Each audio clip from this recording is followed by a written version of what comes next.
Welcome 8th class. आज हम second chapter start कर रहे हैं जिसका नाम है microorganisms, friend and foe. Micro का मतलब होता है छोटे छोटे, ऑर्गेनिजम्स होते हैं जीवाणु, फ्रेंड यानी कि दोस्त, एंड फो यानी कि दुश्मन। तो जो छोटे छोटे हमारे ऑर्गेनिजम्स हैं वो हमारे दोस्त भी हैं और दुश्मन भी। कैसे हैं, आइए चलिए देखते हैं।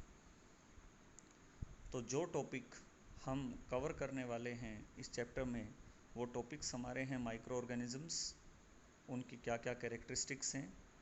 तीसरे नंबर पर हम देखेंगे माइक्रोब्स के ग्रुप को, जिसमें वायरस, बैक्टीरिया, प्रोटोजोआ, फंजाई और एल्गी आते हैं। फोर्थ पॉइंट पे हम देखेंगे यूजफुलनेस क्या है माइक्रोब्स की। फिफ्थ पे हम देखेंगे माइक्रोब्स कौन कौन सी हार्मफुल एक्टिविटीज़ जो है वो करते हैं। सिक्स्थ पे हम देखेंगे कि इनके द्वारा होने वाली जो डिसीज़ हैं, बीमारियां हैं, उनसे बचने के लिए हम क्या उपाय कर सकते हैं, प्रिवेंटिव मेजर्स। और उसके बाद लास्ट में हम देखेंगे नाइट्रोजन फिक्सेशन के बारे में। तो चलिए शुरू करते हैं। माइक्रो ऑर्गेनिज्म होते क्या हैं?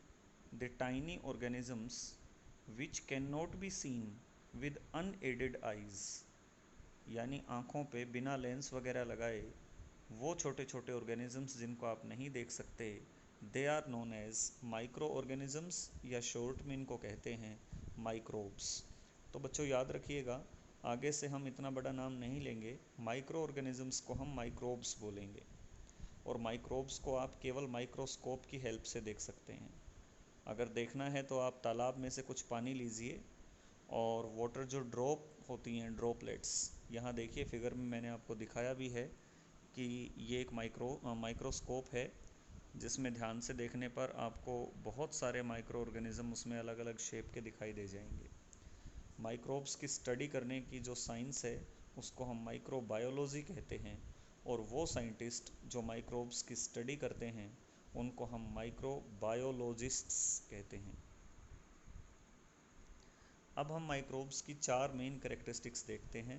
पहला, ये रहते कहाँ हैं। दूसरा, ये दिखाई कैसे देते हैं। तीसरा, ये अपना खाना, भोजन कैसे प्राप्त करते हैं। और फोर्थ, इनमें रिप्रोडक्शन कैसे होता है, मतलब इनकी संख्या आगे बढ़ती कैसे है, ये जन्म कैसे लेते हैं।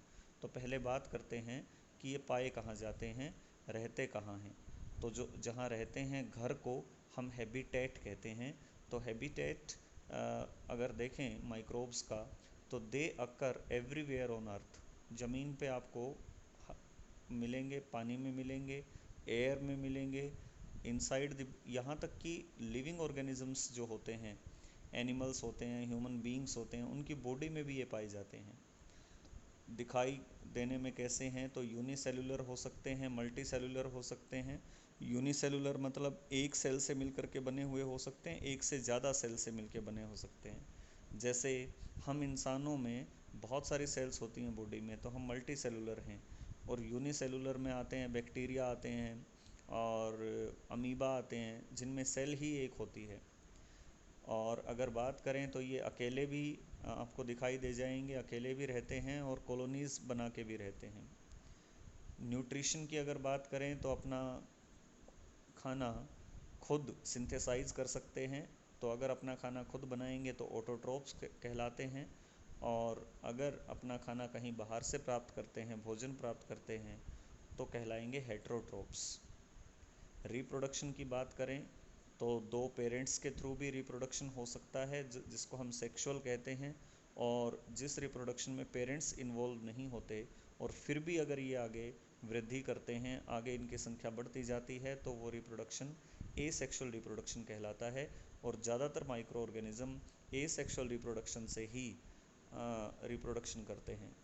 इन अनफेवरेबल कंडीशंस, जब परिस्थितियाँ इनके खिलाफ होती हैं, देयर प्रोटोप्लाज्म, इनकी जो बॉडी है, it gets enclosed on hard wall in cyst. ये सिस्ट क्या होता है, तो मैंने यहाँ दो फिगर बनाए हुए हैं। अगर आप ऊपर देखेंगे तो एक इंसान के हाथ का मैंने अंगूठा दिखाया है, थंब दिखाया है। इसके ऊपर जो फफोला निकला हुआ है, एक ऐसी लेयर, मेम्ब्रेन एक लेयर होती है जिसके अंदर लिक्विड फ्लूइड वगैरह भरा होता है, तो इसी को हम सिस्ट कहते हैं। तो ऐसे ही कोई स्ट्रक्चर जो है माइक्रो ऑर्गेनिज्म अपने चारों तरफ बना लेते हैं बाहर से बचने के लिए, और इसीलिए दवाएं कई बार इनके ऊपर असर नहीं करती। तो अगर आप देखेंगे तो सेकंड फिगर देखिए कि सबसे अंदर वाली जो लेयर है ये कोर है, कोर के ऊपर फिर इनर मेम्ब्रेन है, फिर सेल वॉल है, उसके बाद कोर्टेक्स है, उसके बाद आउटर मेम्ब्रेन है, और लास्ट वाली लेयर जो है ये कोट है। ये आपने बनानी नहीं है, ये आपके सिलेबस में नहीं है, सिर्फ दिखाने के लिए आपको ये फिगर दिखाया गया है। ठीक है, तो ये अपने चारों तरफ प्रोटोप्लाज्म को एक हार्ड वॉल के अंदर, एक दीवार के अंदर बंद कर लेते हैं जहाँ भी ये होते हैं। फिर जिन माइक्रोब्स के ग्रुप की हम स्टडी करेंगे उसमें सबसे पहले हम पढ़ेंगे वायरस, सेकंड हम स्टडी करेंगे बैक्टीरिया के बारे में, थर्ड हम देखेंगे प्रोटोजोआ के बारे में, फोर्थ हम देखेंगे फंजाई के बारे में, फिफ्थ हम देखेंगे एल्गी के बारे में। तो आज अपने फर्स्ट पार्ट में हम वायरस और बैक्टीरिया इन दोनों के बारे में डिटेल में स्टडी करेंगे। तो चलिए शुरू करते हैं। वायरसेस के बारे में कुछ पॉइंट्स आपने ध्यान रखने हैं। सबसे पहले वायरस की जो डिस्कवरी है ये की थी एक रशियन साइंटिस्ट ने जिनका नाम था दिमित्री इवानोव्स्की। वायरस जो हैं वो जिंदा भी नहीं होते और मुर्दा भी नहीं होते, यानी ये लिविंग और नॉन लिविंग के बीच में आते हैं। जब ये बाहर होते हैं, बाहर कहीं गिरे होते हैं, तो ये लाचार होते हैं। लाचार को इंग्लिश में हम ओब्लिगेट कहते हैं, ये खुद कुछ नहीं कर सकते। पैरासाइट होते हैं परजीवी, यानी जो दूसरों के ऊपर डिपेंड रहें, तो ये ओब्लिगेट पैरासाइट हैं, यानी बाहर ऐसे ही पड़े होते हैं। न्यूक्लियर बॉडी इनकी होती है, यानी जिसमें आरएनए और डीएनए वगैरह होते हैं, और प्रोटीन कोट में होते हैं, यानी इनके ऊपर प्रोटीन की एक लेयर होती है। लेकिन जैसे ही ये किसी लिविंग सेल में चले जाएंगे, यानी किसी की बॉडी में जब एंटर कर जाते हैं, तो ये जिंदा हो जाते हैं और इनकी संख्या बहुत तेज़ी से बढ़ती है। तो फोर्थ पॉइंट देखिए, they can multiply in the living cells of hosts. और अगली बात यह है कि they are the smallest microbes, सबसे छोटे माइक्रोब हैं।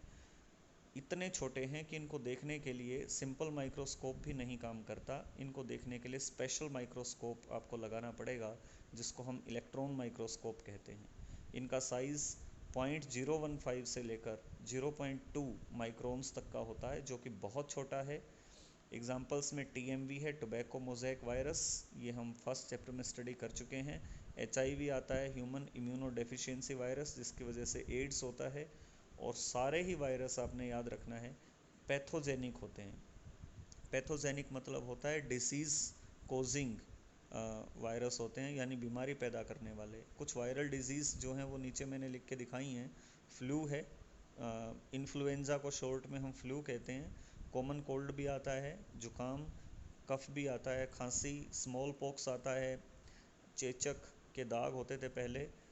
हेपेटाइटिस ये लीवर की एक बीमारी है। एड्स सेक्सुअल डिजीज़ में आता है। Foot and mouth disease in cattle, जो हमारे घरों में दूध देने वाले पशु हैं उनमें मुंह और खुर की एक बीमारी होती है, उनके पैरों पे और मुंह के ऊपर है ना एक अलग किस्म की बीमारी हो जाती है, ये भी वायरस की वजह से होती है। तो ये हमारा वायरस का टॉपिक था। अब हम बात करते हैं बैक्टीरिया की। बैक्टीरिया को सिंगुलर में हम बैक्टीरियम कहते हैं, और जो पहला बैक्टीरियम था वो डिस्कवर किया था एंटोन वैन ल्यूवेनहोक ने। तो इनको याद रखना है आपने। एंटोन वैन ल्यूवेनहोक, ये हॉलैंड से आते हैं। 1683 में फर्स्ट बैक्टीरियम इन्होंने ईजाद किया था, लेकिन ये नाम जो बैक्टीरिया है ये इनका दिया हुआ नहीं है। यूनिसेलुलर होते हैं, सिंगल सेल वाले होते हैं। प्रोकारियोटिक ऑर्गेनिज्म होते हैं। प्रोकारियोटिक के बारे में, प्रोकारियोटिक ऑर्गेनिज्म क्या होते हैं, इनके बारे में आप नेक्स्ट क्लासेस में अच्छे से स्टडी करेंगे, फिर भी मैं बता देता हूँ। इनमें जो होता है वो न्यूक्लियस जो है इनके अंदर नहीं होता, यानी न्यूक्लियर मटेरियल होता है ऐसे ही बिखरा पड़ा होता है, वो मेम्ब्रेन बाउंड नहीं होता, यानी उसके चारों तरफ दीवार नहीं होती। दे आर फाउंड एवरीवेयर, हर जगह आपको मिलेंगे, ज़मीन पे, पानी में, हवा में, गर्म जगह, ठंडी जगह, बैक्टीरिया हर जगह पाए जाते हैं। साइज़ में वायरस से थोड़े बड़े होते हैं, 0.2 से 10 माइक्रोन्स होते हैं, लेकिन फिर भी छोटे ही हैं।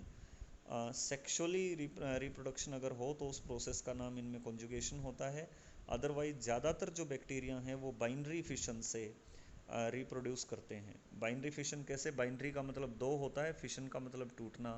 तो आप अगर फिगर में देखें तो ऊपर एक बैक्टीरियम है, ये बैक्टीरियम धीरे धीरे इसका जो ये जेनेटिक मटेरियल है जो आप देख रहे हो जिनको क्रोमोसोम कहते हैं, ये धागे जैसे जो हैं, ये धीरे धीरे आगे दो डॉटर सेल में डिवाइड हो जाता है। 2 से 4 बन जाती हैं, 4 से 8 बन जाती हैं, और बैक्टीरिया की संख्या इतनी ज़्यादा है कि आप सोच भी नहीं सकते।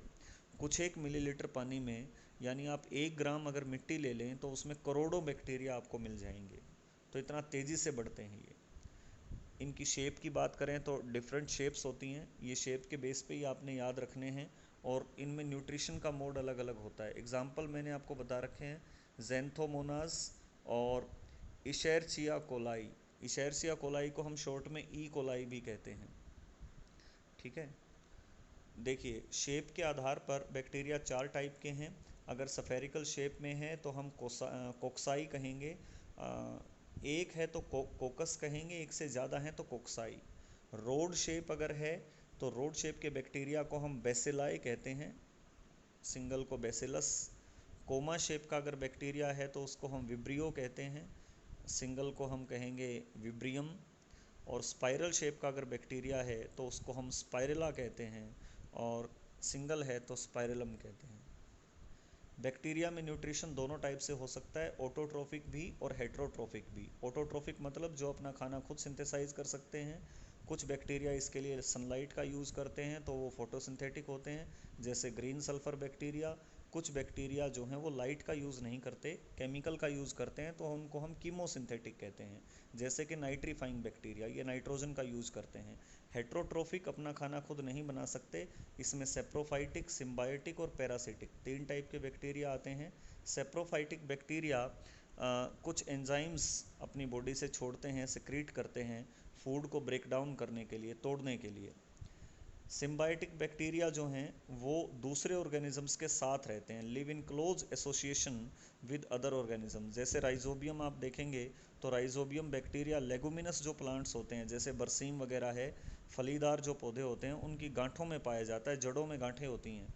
ई कोलाई जो हमारे इंटेस्टाइन में पाया जाता है वो हमारे खाने को शेयर करता है, उसी खाने पे ज़िंदा रहता है और हार्मफुल बैक्टीरिया को मार डालता है। पैरासिटिक जो बैक्टीरिया हैं ये वाले ख़तरनाक होते हैं थोड़ा सा, ये प्लांट्स और एनिमल से अपना खाना लेते हैं रेडीमेड और ये बीमारी पैदा करते हैं। So thanks for watching.